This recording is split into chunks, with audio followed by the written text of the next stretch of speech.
Shalom peuple de Dieu, bienvenue sur votre chaîne J'aime Jésus-Christ de Nazareth TV. Aujourd'hui nous vous partagions le témoignage de notre sœur Rachel Mechala de la Zambie, qui a été amenée en enfer. Suivez ce témoignage jusqu'à la fin et vous serez éclairés dans votre marche avec le Seigneur. Hier, le 6 janvier 2018, je me suis réveillé pour la prière à minuit avec ma sœur. Quand nous avons fini de prier, je suis retourné me coucher mais dès que j'ai posé ma tête sur l'oreiller, je me suis retrouvé debout en enfer. Je regardais une scène en enfer et j'ai vu une fosse profonde en enfer avec quelqu'un qui était tourmenté dans cette fosse. L'enfer lui-même est une fosse, mais à l'intérieur de l'enfer, il y a des fosses plus petites où certaines personnes sont tourmentées en fonction de la punition qu'elles reçoivent. La fosse était plus profonde que la taille de la personne, donc je ne pouvais pas voir qui était dans cette fosse. Mais alors que je me levais, j'ai alors vu une main sortir de la fosse, essayant frénétiquement de s'accrocher au bord pour se soutenir et sortir de la fosse. C'est à ce moment-là que j'ai remarqué que c'était une femme. Elle s'est accrochée au bord de la fosse d'une main, puis a levé l'autre main pour se retirer. J'ai alors reconnu cette femme. C'était quelqu'un qui m'était très cher, un ami qui était mort il y a quelque temps. À ce stade, j'étais tellement horrifié de voir que c'était elle qui était torturée en enfer. J'aimais vraiment cette femme et elle avait été une servante du Seigneur ici sur terre. De son vivant, elle avait un don prophétique et elle pouvait clairement entendre parler de Dieu dans des visions et des rêves et plusieurs fois, Dieu l'avait même utilisé pour m'avertir de certaines choses que je tolérais dans ma vie et dont il voulait que je me débarrasse.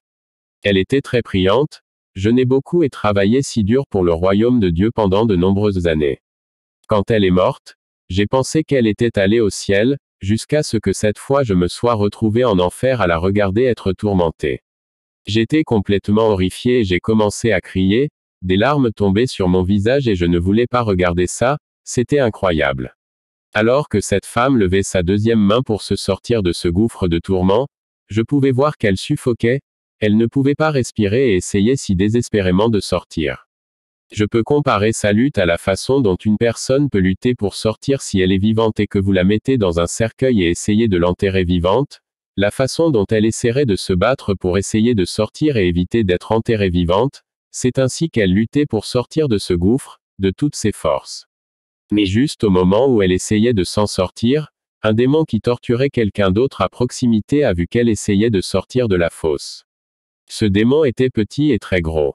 Il était incolore, complètement transparent, très laid avec des traits saillants sur le visage. Ses yeux étaient rouges et semblaient très mauvais. Dans sa main, il tenait une très longue lance. La lance aurait pu mesurer environ 4 fois sa hauteur. J'ai également remarqué que la lance était tranchante et crochue sur les bords de sorte que lorsqu'elle perçait quelqu'un en la tirant, les bords crochus collaient au corps d'une personne et lui arrachaient la chair.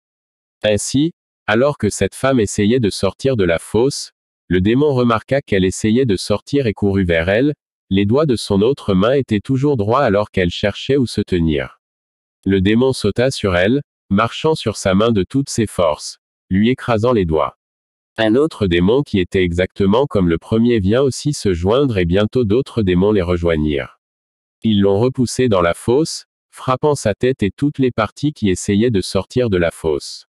Ils tenaient toujours leur lance et disaient cruellement, « Espèce d'imbécile. Vous pensiez pouvoir tromper Dieu. » J'ai alors remarqué un petit panneau sur lequel était écrit, « Enfants de moins de 5 ans à Dieu, adultes ils doivent faire face au jugement de Dieu. » Après avoir lu ceci, les démons ont dit à la femme, « Quant aux petits enfants, quand ils meurent, ils vont directement à Dieu, mais les adultes doivent faire face au jugement de Dieu, pensiez-vous que vous pouviez tromper Dieu? » La Bible dit, « Ne vous y trompez pas, on ne se moque pas de Dieu, car tout ce qu'un homme sème, il le récoltera aussi, car celui qui sème pour sa chair récoltera de la chair la corruption.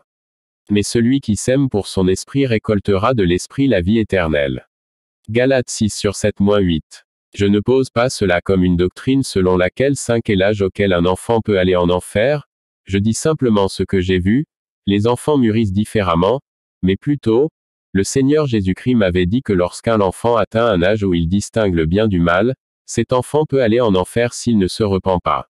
J'étais tellement brisé et je n'arrêtais pas de pleurer, en voyant quelqu'un que j'aimais souffrir comme ça. Dieu m'a alors dit que la raison pour laquelle cette femme était en enfer était à cause de l'utilisation de maquillage, de bijoux, de cheveux artificiels et à cause de la mondanité. Sur terre, bien qu'elle soit une servante de Dieu et que Dieu l'utilise beaucoup, elle n'a pas reconnu ces choses comme un péché. Elle utilisait encore des cheveux artificiels, du maquillage, des bijoux, des pantalons, se peignait les ongles et regardait des films mondains. Même après avoir entendu dire que la sainteté extérieure était aussi importante que la sainteté intérieure, elle a continué à faire ces choses jusqu'à l'heure de sa mort. Elle ne pensait pas que c'était nécessaire pour entrer au ciel et son obéissance était juste dans d'autres domaines à l'exclusion de ceux-ci. N'aimez pas le monde ni les choses du monde. Si quelqu'un aime le monde, l'amour du Père n'est pas en lui. 1 Jean 2h15. 9. Avec convenance et modération, ni avec des cheveux tressés, ni avec de l'or, ni avec des perles, ni avec des vêtements de prix, 1 Timothée 2/9 vêtements, 1 Pierre 3/3. Jacques 4/4. Vous, adultères et adultères, ne savez-vous pas que l'amitié du monde est inimitié contre Dieu? Quiconque veut donc être ami du monde est ennemi de Dieu. Dieu l'utilisait encore beaucoup malgré cela et elle priait beaucoup, même lorsqu'elle réalisa qu'elle était en train de mourir, elle priait.